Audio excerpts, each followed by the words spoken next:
Satu, dua, tiga. Ya, selamat siang. Saat ini ada di depan makam Kiai Ibrahim Tunggul Wulung.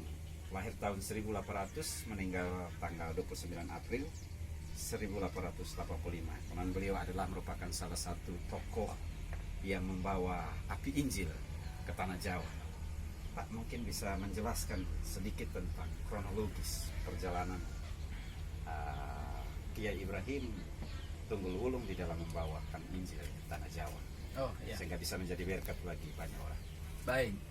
Jadi Mbah Kiai Tunggul Wulung ini dari silsilahnya sebenarnya berasal dari Keraton Surakarta, Kesultanan Solo, bernama asli Raden Gondo. Raden Gondo, lalu beliau sempat menjadi demang di Kediri, dan oleh suatu pencarian spiritualnya kemudian beliau mencari kesejatian itu dengan bertapa di Gunung Kelut Kediri. Dan waktu di Gunung Kelut Kediri ada istilah yang sangat terkenal sekali. Ketika itu dia bertemu dengan seorang wanita namanya Endang Sampurnawati. Dua-duanya berniat juga mencari kesejatian hidup. Dan yang luar biasa adalah pada waktu itu mereka berperang cangkriman, pantun, teka-teki.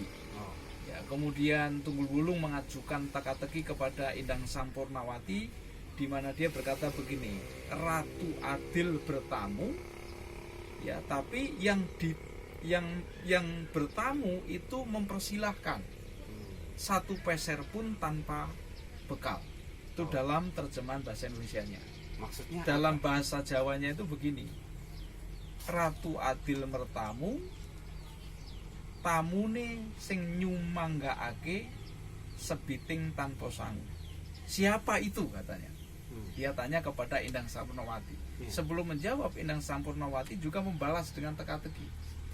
Buah kemiri jatuh kemarin jatuh sekarang bisa dipanen kemarin.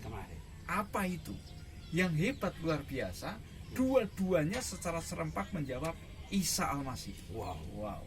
Padahal waktu itu belum ada penginjil yang menginjili dia. Mereka ya, lainnya mereka itu kemudian bertapa di Gunung Kelut. Menurut sejarahnya, Kiai Ibrahim Tunggul Wulung bertapa selama 7 tahun, dan pada terakhir dia menemukan secari kertas di tempat dia bersila, isinya 10 hukum Taurat, 10 perintah Allah. Dan oleh wangsit dia kemudian disuruh mencari orang namanya Jelesma. Lalu kemudian dia berguru kepada hamba Tuhan Sending, ya, Jelesma ini. Jelesma ini orang Belanda, orang ya? Belanda. Sending dari Belanda, ya? Sending dari Belanda. Lalu 3 bulan bersama dengan pendeta Jelesma, kemudian dia punya panggilan di sini, hanya pergi ke sini dengan metode penginjilannya. Dulu dia adu ilmu, dalam arti adu ilmu bukan ilmu kesaktian ya, tapi ilmu apologetika. Lalu kemudian berdialog, dan yang selanjutnya dia juga membuka desa seperti desa ini, desa Bondo ini beliau yang membuka. Dan dulu di tempat ini adalah tempat dedemit, setan dan lain sebagainya, ditaklukkan di dalam nama Isa Al-Masih.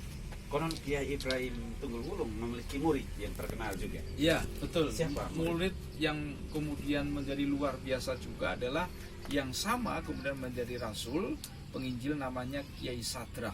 Kiai Sadrah. Ya.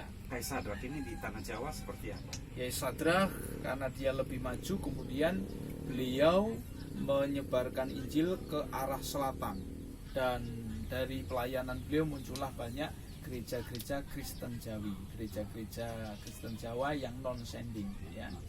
Dan itu banyak sekali. Dan kalau Kiai Sadrah makamnya ada di Karangjasa, Purworejo. Ya. Kalau buah pelayanan dari Kiai Ibrahim Tunggul Wulung sendiri di sini? Buah konkret dari pelayanan Kiai Tunggul Wulung, kecuali di Jawa Timur ada gereja Kristen Jawi Wetan, yaitu juga pelayanannya siapa? Kulen ya. Kulen itu juga guru dari Kiai Ibrahim Tunggul Wulung. Dan Kulen ini walaupun kemudian Belanda, dia disebut juga Kiai Kulen, ya. Lalu itu Gereja Kristen Jawi Wetan GKJW ya. Walaupun tidak sepenuhnya, tapi yang jelas yang hasil rintisan, hasil buah pelayanan dari Kiai Ibrahim Kutunggulung adalah Gereja Injili Tanah Jawa GITJ. Wah, berarti penyebarannya di seluruh wilayah Jawa ya. Seluruh Tengah. wilayah Jawa, khususnya di daerah area wilayah Gunung Muria, Pati, Jepara, Juwana, Kudus ya, dan sangat berkembang di sini. Walaupun sekarang sudah ada GITJ ada di Lampung, ada di Kalimantan juga.